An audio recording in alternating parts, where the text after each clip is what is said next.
All right, so we are going to continue working on Unit 2, your review sheet, and we are down near the bottom on the solving systems of inequalities. So I'm pretty sure that this was new this year.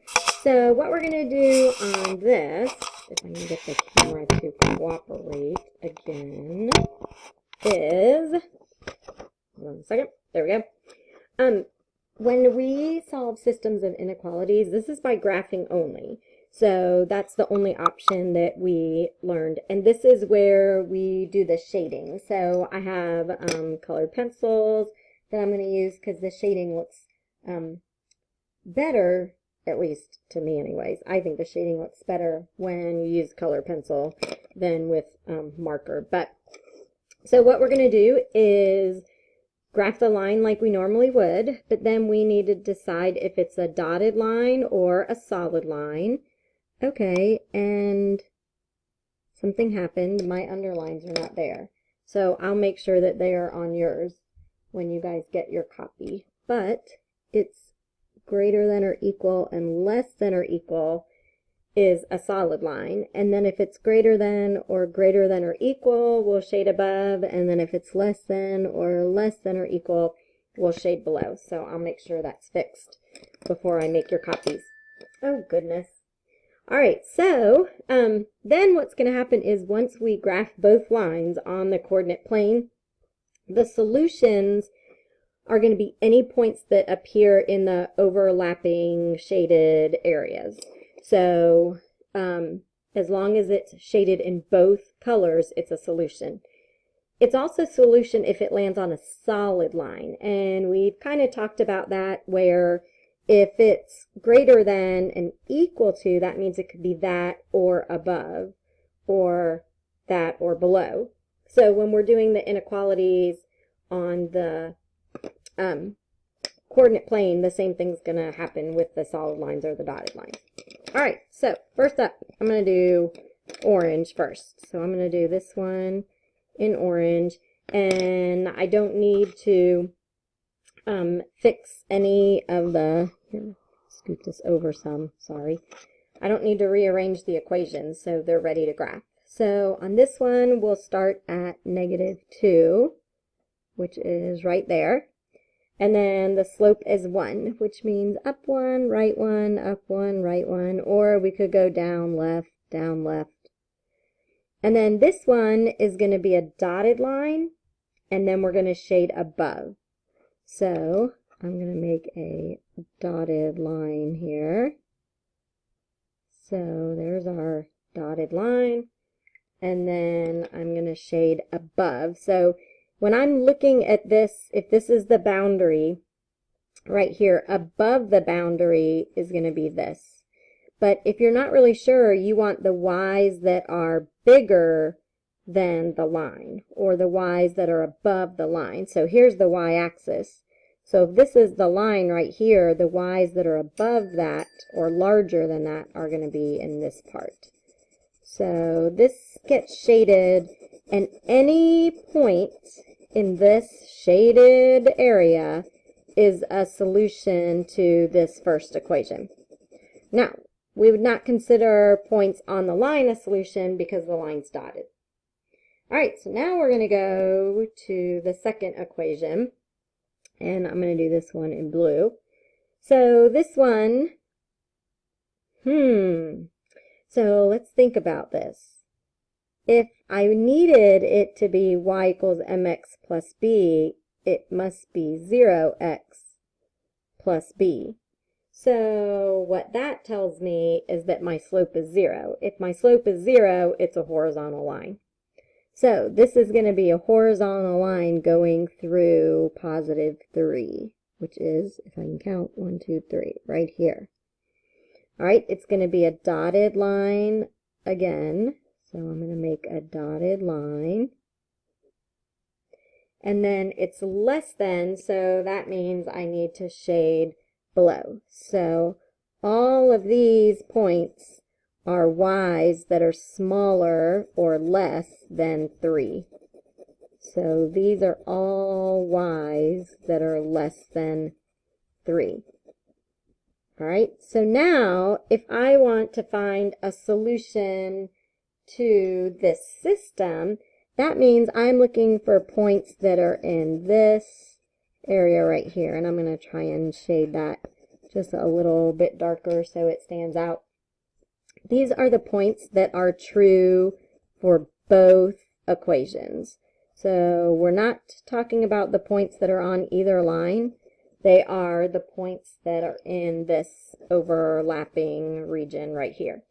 So what we can do if we look at the graph, points up here are true only for orange equation, which is the first one. The points over here are true only for the blue, which is the second one. Points in here are true for both, and that's the ones that we're looking for. And then points out here don't work in either equation. So it's not the type of problem where you would say that you have 1 point or no solution or infinitely many, because there's no way for us to count or name all of those points. So the solution is your graph. All right, so that's going to cover systems of inequalities. So now I'm going to move to the second page, or the back page, and we're going to start talking about arithmetic sequences. All right, so arithmetic sequences, a sequence is really just a pattern. When we have an arithmetic sequence, there's a pattern of adding, or you could say there's a pattern of subtracting. If you're adding a negative, that would be the same thing. The pattern, we use the letter D, and it stands for the common difference. It's also known as your slope. So what ends up happening is that arithmetic sequences are linear functions. And then we have this equation, and this is the equation that helps us to find the nth terminus sequence. And what's happening here is that if you want any number in the sequence, that's what a sub n represents. So if I wanted the 51st term of a sequence, then I would fill in 51 for n. So I would be looking for A51. But if we take the first term and add the common difference, which is what we're supposed to be doing, we need to keep adding the common difference over and over and over again until we get to the 51st term. But the deal is that if we have the first term, we really only need, or we only need, 50 additional terms. So that's where the n-1 comes in. So if you know the first term, then you're going to add the common difference n-1 times, which, again, if we wanted the 51st, then we would add the d 50 times. So that's how the equation works.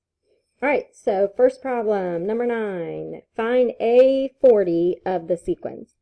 All right, so first thing we need to know in order to complete this for our equation, we know that we're looking for A40.